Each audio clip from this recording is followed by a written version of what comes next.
like, and you Yeah, could do a lot more. And I think you really live by that. I appreciate that, man. And it's more so, man, in my opinion, it's really, yeah, I love what you said about like limiting beliefs, and honestly, maybe we're going off on a tangent. I kind of blame the school system. I think that school, especially when I'm coming up, school trains you to be an employee. Yeah, yeah, yeah. School trains you to be an employee, right?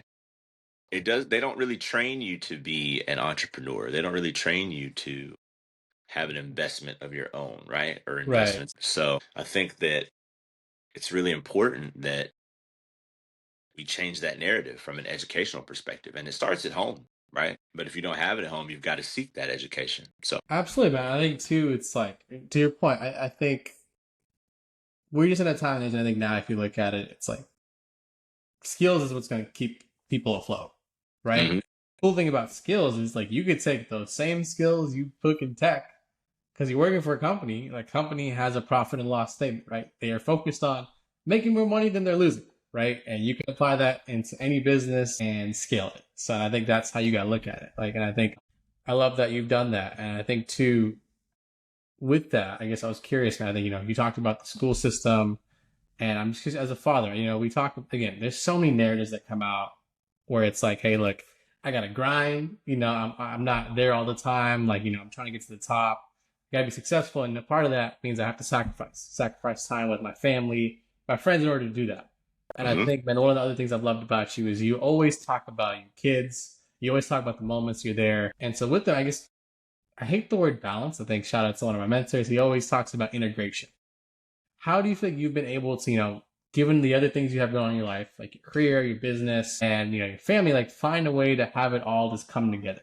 And I'm sure there was times where it wasn't as smooth. I guess what is your outlook on that, and how have you been able to set up your life to do that?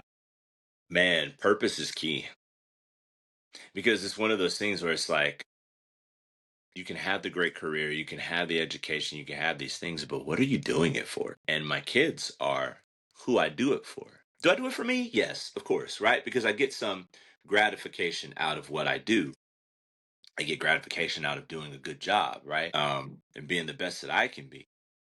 But it's about legacy. Like, what am I leaving them? And part of having the legacy is making sure that you're present. People hate it when I say it, but I think it's critical.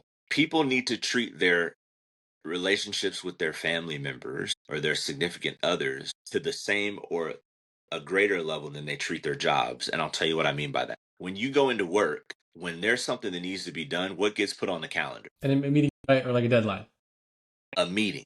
right? And then you have meetings about the meeting to Yep. talk about the thing in the meeting that they want you to do, but you can't do it because you're in a meeting. Yeah. And then there's the emails about the meetings, and then And then the emails about the meetings, right? yeah, Why can't we do the same thing for our personal lives? I love it. I think that time boxing and literally calendaring your life from a personal perspective is equally as important. There are times where you just got to say, hey, me working, I've been at work from 8 to 5. Me working 2 or 3 additional hours isn't going to make that much of a difference. It's Right. going to be tomorrow, right? Yeah. So from 5:30 until I go to bed, that's time with my kids. Don't call me, don't text me, don't. I'm sorry. It's not, and in IT, there's sometimes where you are on call. You know what I'm saying? So in times like that, there's certain things that you have to do, right? You got to work. It is what it is. But I would encourage everybody start to calendar your life because one of the things that I hear all the time is, "Oh, I just don't have the time to do this." Yes, you do. Yes, you do. You absolutely have the time to do it. We all have the same amount of time, but what are we doing with our time, Cook. Let them cook. right? What are we doing with our time? Sometimes you just got to be able to say no in the job. Sometimes you got to be able to say no. Like, hey, can we get you to work these extra hours? I can't tonight. I've got something. I can't. I can't do it. Right. And I think that people really get afraid. They're like, oh, well, I'm going to lose my job. It's true. You could lose your job, but that goes back to what I said about keeping up with your skills. right? Because I'm of the belief that the job will always need you more than you need the job. Mm, Now, and here's the thing, right? Like somebody could counter that and say, "Oh, well, Jay, then you're just people are just a number. They can fire you and they can replace you." True. I don't deny that.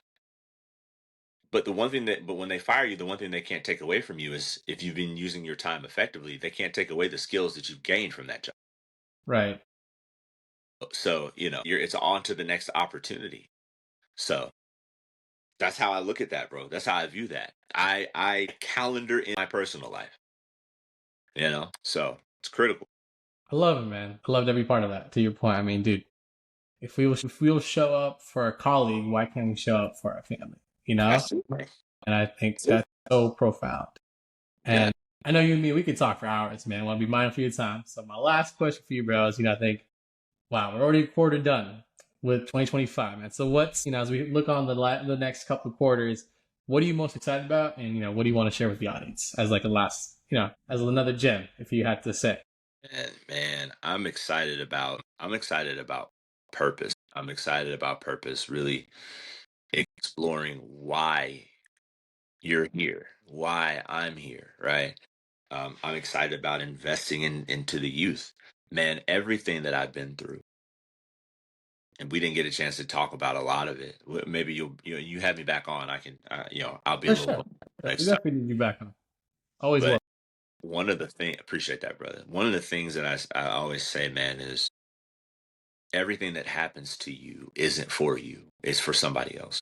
Mm, Sure, do we get learnings from it? Does it help us move forward as people? Absolutely. But what we go through, the pain that we experience is to speak life into somebody else somewhere. And when you understand that is your purpose, man, it just gives you a different excitement about the day. You approach work differently. You approach your relationships with your family differently.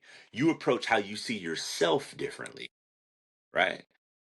And that's really what I'm excited about, man. More business opportunities and stuff to come. But you know what? All that falls into line with purpose, right.